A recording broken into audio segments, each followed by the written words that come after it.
आणि ऐन युद्धाच्या धामधुमीमध्ये दिलासा देणारी अशी मोठी बातमी आहे वैज्ञानिक क्षेत्रातली। एलपीजी गॅसच्या तुटवड्यामुळे जग हैराण झालेलं असताना पुण्यामधल्या नॅशनल केमिकल लॅबोरेटरीच्या शास्त्रज्ञांनी एलपीजीला पर्याय ठरेल असा वायू शोधलाय।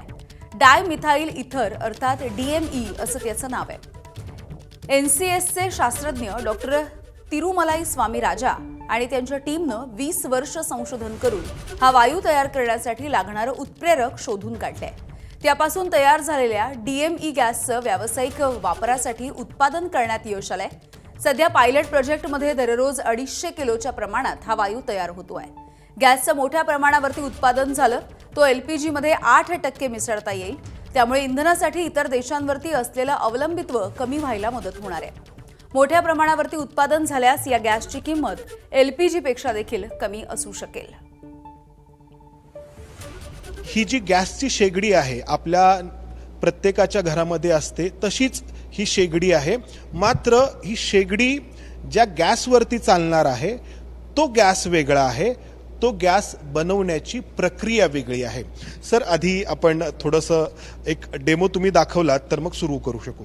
तर प्रथम डेमोमध्ये तुम्हाला असं दाखवतो की ही शेगडी आहे ती आपल्या सिलेंडरपेक्षा थोडी वेगळी दिसते, कारण याच्यामध्ये पूर्णपणे 100% डायमिथाइल इथर म्हणजे डीएमई आहे। तसंच ही जी शेगडी आहे ही दिसते आपल्या सारख्या शेगडीसारखी, पण थोडे याच्यामध्ये सुद्धा इनोव्हेशन आहेत। ते अशासाठी की आपली शेगडी एलपीजी साठी केलेली आहे, ही शेगडी थोडी वेगळी डीएमई साठी केलेली आहे। 100% डीएमई आपण ह्या डेमॉन्स्ट्रेशनचं कारण असं आहे, म्हणजे दाखवायची इच्छा अशी आहे की आपण पूर्णतः 100% डीएमईने सुद्धा स्वयंपाक करू शकतो, आपल्याला एलपीजीची गरज लागणार नाही। तर हा तुम्हाला आता याची इतकी क्लिअर फ्लेम आहे की ती आत्ताच्या उजेडामध्ये एवढी दिसणार नाही, थोडी ती मला दिसेल, पण अतिशय निळी फ्लेम आहे, क्लिअर फ्लेम आहे।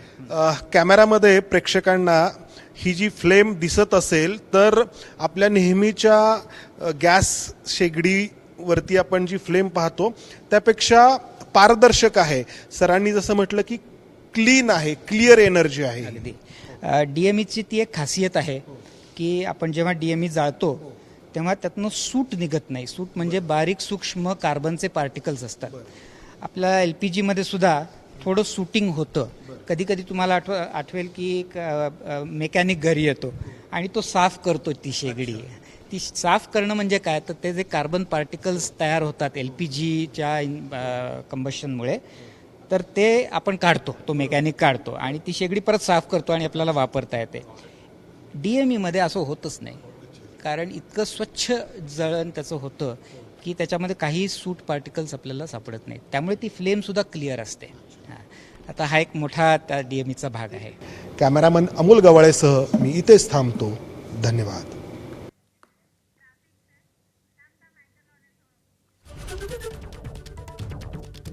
तर या संदर्भातलं महत्त्वाचे मुद्दे आपण जाणून घेऊया।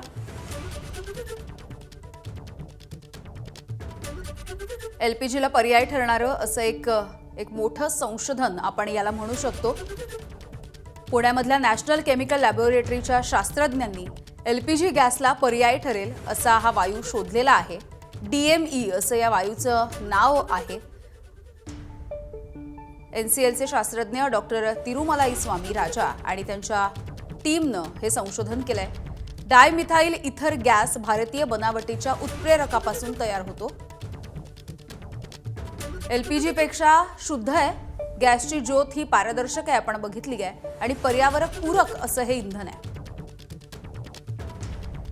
इंधन म्हणून गॅसचा स्वतंत्र वापरही करणं शक्य आहे। एलपीजी मध्ये 8% मिसळून देखील या वायूचा वापर करता येऊ शकतो। एबीपी माझा, उघडा डोळे बघा नीट।